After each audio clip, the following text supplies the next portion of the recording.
So they picked up Oliver Bjorkstrand for a 57-point guy for a third and a fourth round draft pick, which Seattle was honestly, they were doing a cap dump. They were just like trying to get rid of it, guys, because they were looking to try and Johnny Gaudreau, which they did to that 7-year, $8.7 million contract.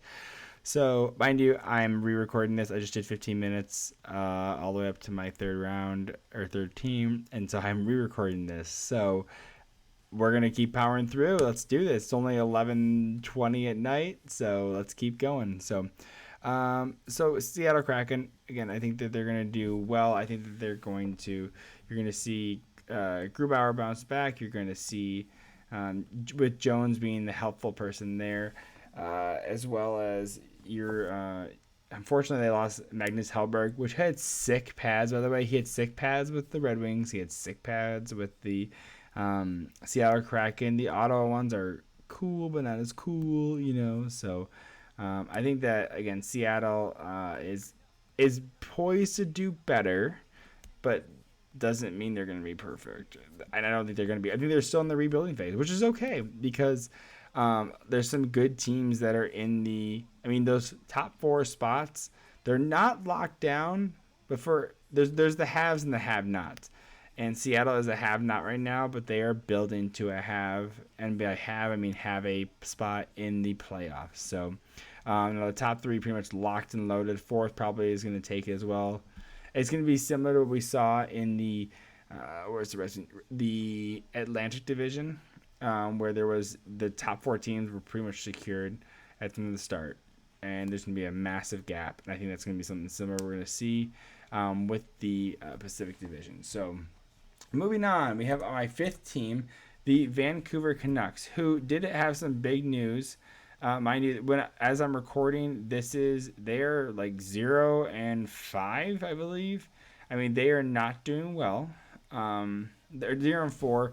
They set a new record, which is good for them. Maybe not the record they want to be doing, unfortunately. What they ended up doing is they ended up trading.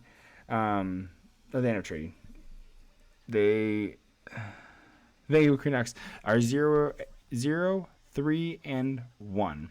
So they're 0-3-1, which means that they have lost 3 games and in regulation, 1 in overtime. Mind you, the problem isn't that they lost. There are teams that have bad starts. Toronto had a 2-4 start last year, and they went on to set the record for points in franchise history. The problem is that they they actually all had multi-point leads in each game, and they still lost. And that's the big issue there, is that you're still losing. You can't get up and then lose your lead, and that means what ends up playing is you end up playing to keep the lead as opposed to extending the lead, which a lot of teams do. They think, we have a goal lead, we have a 2-goal lead, let's just try and protect it. But no, you need to keep the gas on, keep pouring gasoline onto that fire, and keep it going. Score another goal, 2, 3, and really go. Instead of being 1-2 goals ahead, be 3, 4, 5, 6, 7 if you can.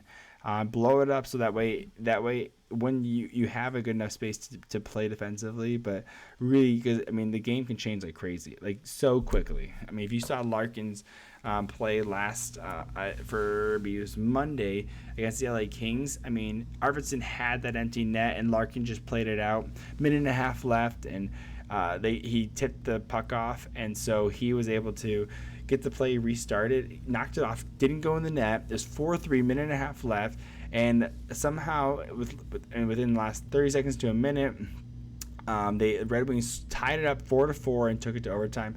And because Larkin's one play, that was what took them, and that really was what earned their point in the overtime. They end up losing in overtime off of a bad bounce. Puck knocked off the shin pad of Hronek into the net. Unfortunate bounce, but it is what it is. Not Ville Husso's fault.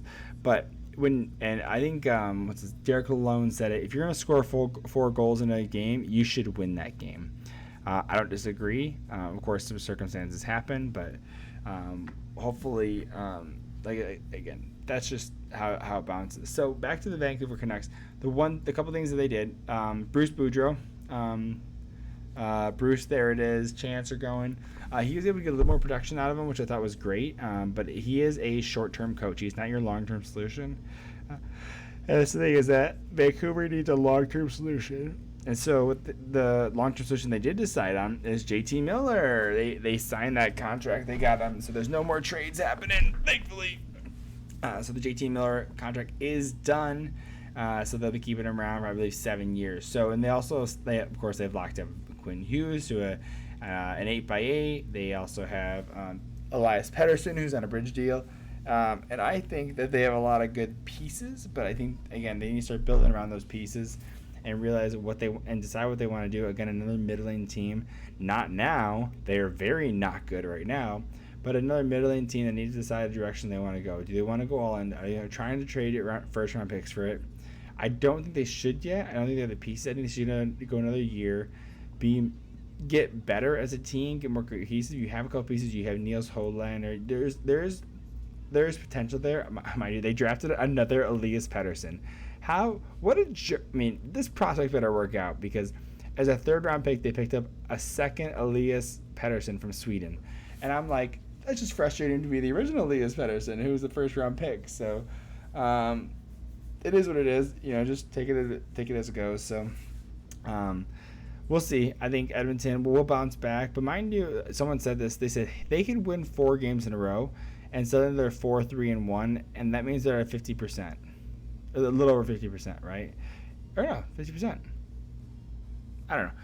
Anyways, they would have 11 points, or they would have 9 points in 8 games. Still, it's slightly above 500. That's not where you want to be as a playoff team if you think you're going to try and be in the playoffs. JT Miller wants to stay there, so of course he clearly wants to commit to the team, but they need to commit to him, and they need to commit to building around him and make sure that they can thrive. So we'll see. I don't have high hopes, hence the reason I have him in 5th place. At this point, again, mind you, I am making this list. The season's already started, so I'm making this list as if, like, how my gut feels. My feeling is Sharks are going to be 8th, Ducks going to be 7th, Kraken going to be 6th, Canucks going to be 5.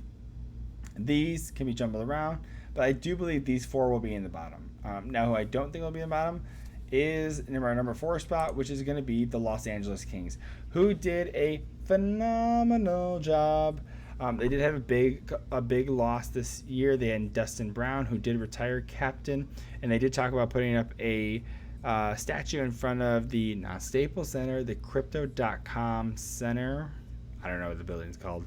I hardly know what any of the buildings are called. I know that Rogers Arena is one, Rogers Place is another, Bell Center is Montreal. I know that a couple. I mean, Amalie Theater, Amalie Arena, I think, is Tampa Bay. The only reason I know that is because I watched the Stanley Cup Finals for the last 3 years. So, listen, if you want me to know your arenas, go to the Stanley Cup Finals once, let alone 3 times in the last, in the next couple of years. I'll learn it then. Like I said, I have no problem learning your arena. So, a big loss there. They did also trade away Brock Faber in the Kevin Fiala trade. So they traded a first-round pick and Brock Faber over to Minnesota for Kevin Fiala. I think it's a good acquisition. I think that he's going to do well. He was around I think it was almost a point per game player. So, and I think that'll be a lot more to him. Actually, I see that they have Kevin Fiala actually projected to be on the top line with Kopitar and Kempe.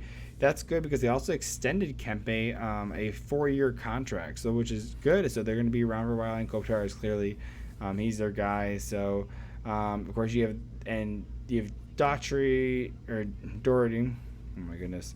Anderson, Dursey. Oh, signed Dursey as well. Dursey signed a 2-year contract. Mikey Anderson, good young player. Alex Edler. And you got a couple of good, a couple of key players that left that I know. Andreas Anthony, who played for Detroit at one point. I mean, I think this is like 3 teams ago because he's played for the Oilers, the LA Kings, and now going to Chicago. And Oli Mata as well, who looks to just fit in for Detroit. Stetcher, who played for Detroit.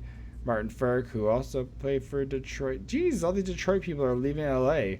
I think they just missed the winter. That's it. They missed the Michigan winter. It's just, they're like, Don't you just love waking up to 6 inches of snow randomly? Oh, and then it's gonna rain that day, and it's gonna be sunny and 75. Welcome to Michigan. That's what you get for living around a lake.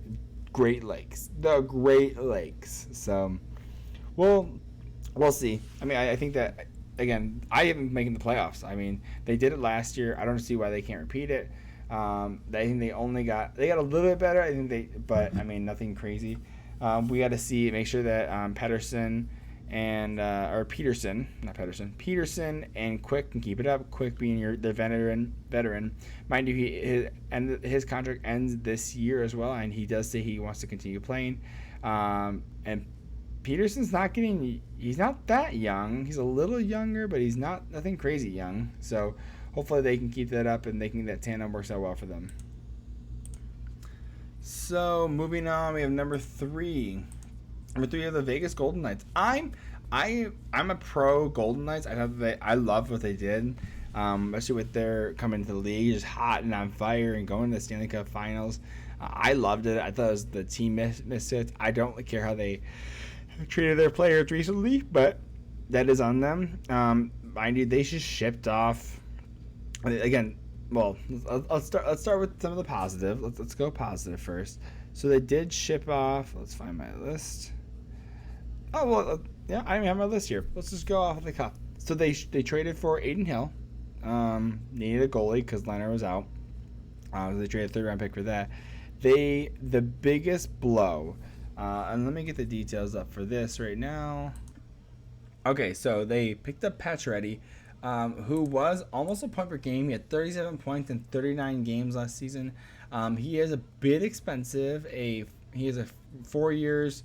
He has one season remaining on his $28 million contract, $7 million AAV.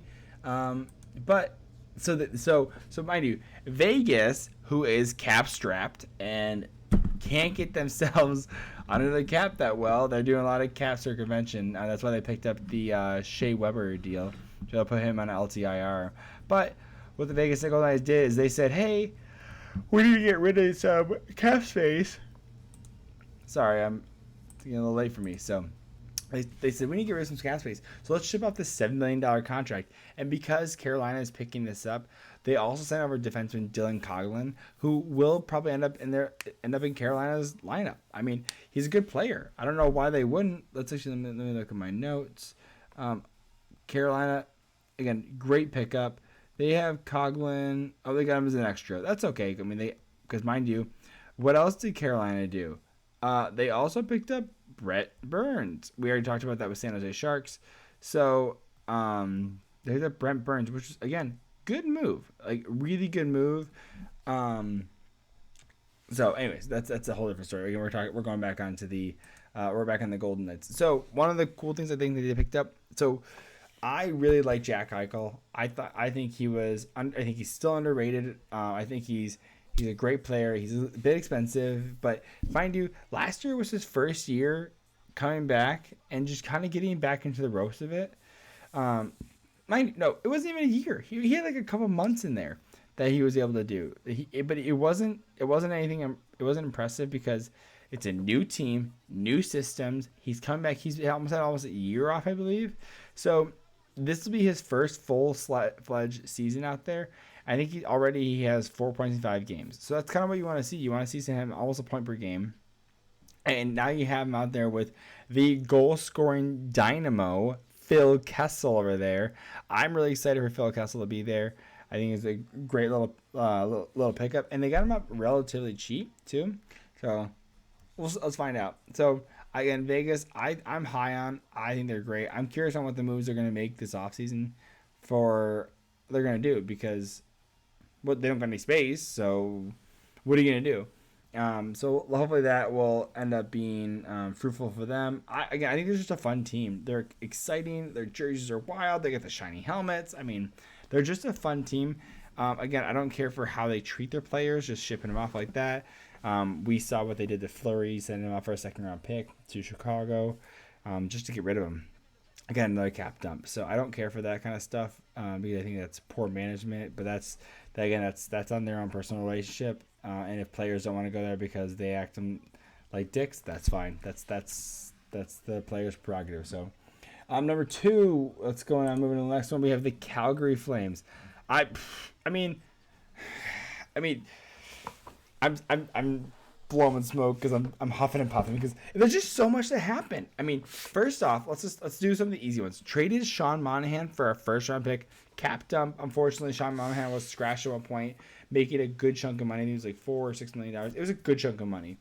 So you have Sean Monahan, you're just dumping off there, and then you lose Johnny Gaudreau and Matthew Tkachuk. Oh my God! Johnny walks in free agency, wanting to sign with the Flyers. I already talked about the Flyers; they're so frustrating. But yeah, so they lose Johnny Gaudreau, one of your 100-point guys. Matthew Tkachuk, also one of your 100-point guys. 40 goal guys, right? It was him and Lindholm as well. Yeah, so it's frustrating because Calgary had a shit show of a offseason, and suddenly they just turned it all around. I mean, they just turned it around really quickly, actually. So let's do some tidying up. Let's do some small things. Oliver Shillington, they signed a 2-year contract. Andrew Mangiapane got a 3-year contract.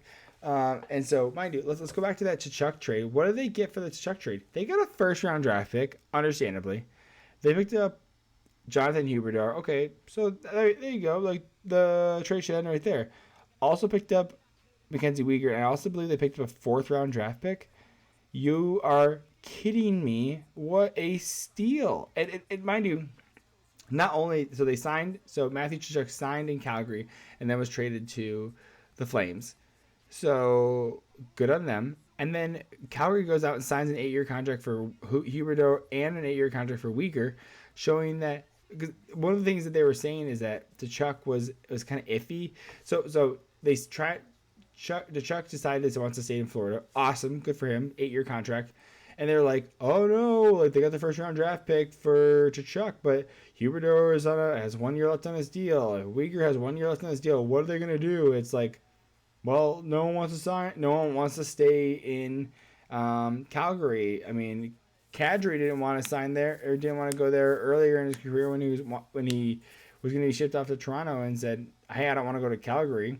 And suddenly he signs a 7-year contract too. So all these people are now flocking and going and wanting and signing and staying long term. So clearly, Calgary's in a win now position, which I think is huge. Why you pick up that first round draft pick?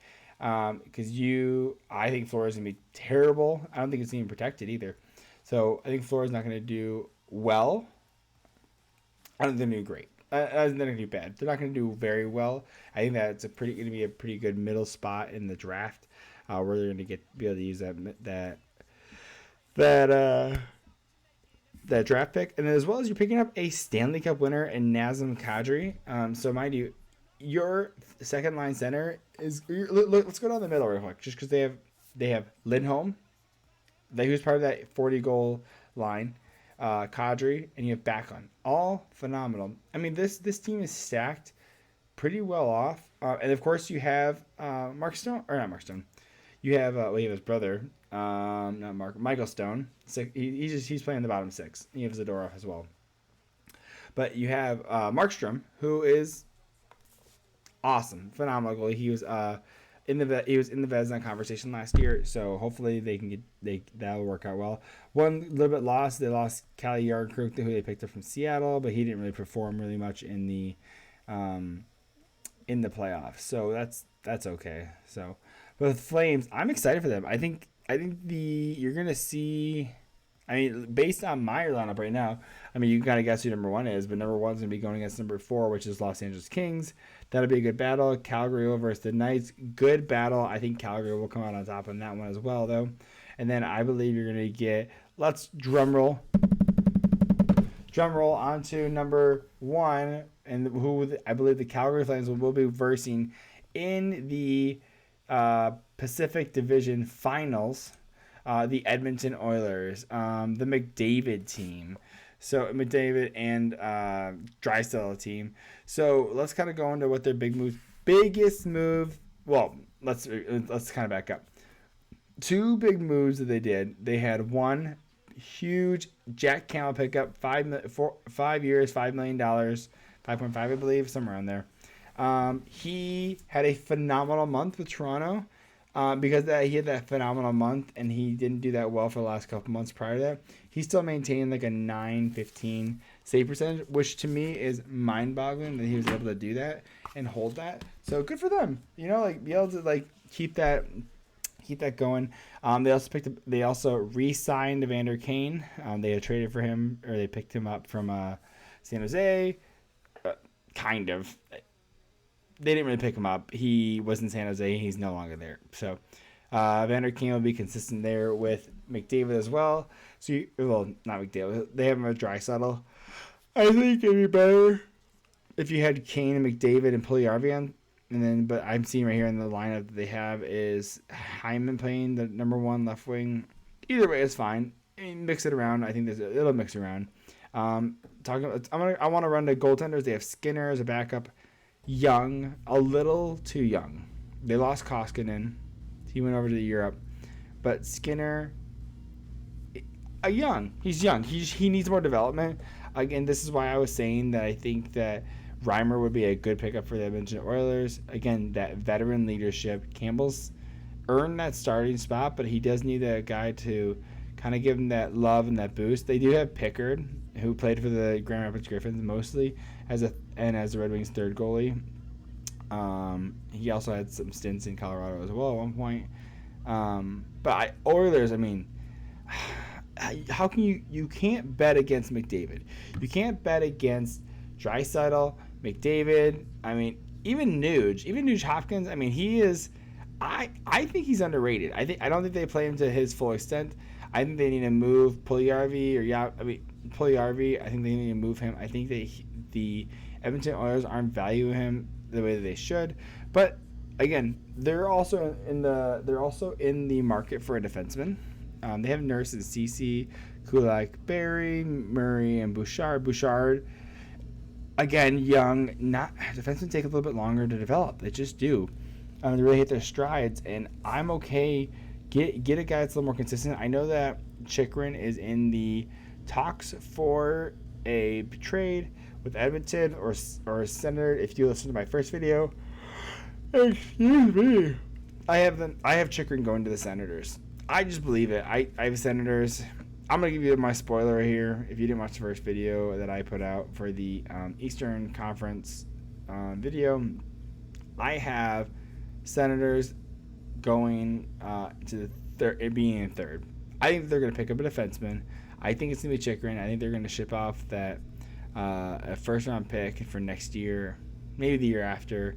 You know what I mean? They're looking to make those types of trades. I know Arizona wants a lot, but I think they're kind of losing their speed with Chychrun. I think that, especially with the cap going up, he was a good deal, but now he's not as necessary. I think now that there's talks of the talks not going well with with Arizona, and a lot of frustration with Chychrun in Arizona, I think that he's ready to move on. So we'll see.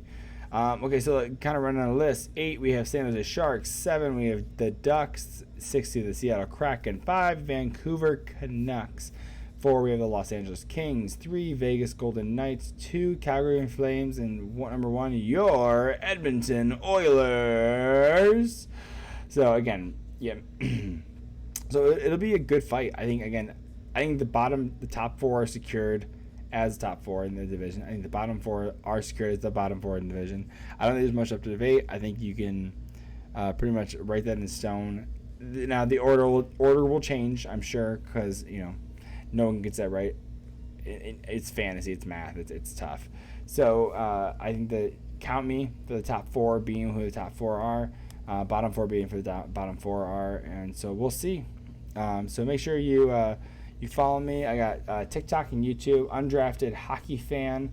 I also do Twitter, but I did not put Twitter on there. But same thing. It's Undrafted Hockey Fan. Type that in, you'll find it. But I appreciate all you guys listening, and we'll catch you guys soon. Love you.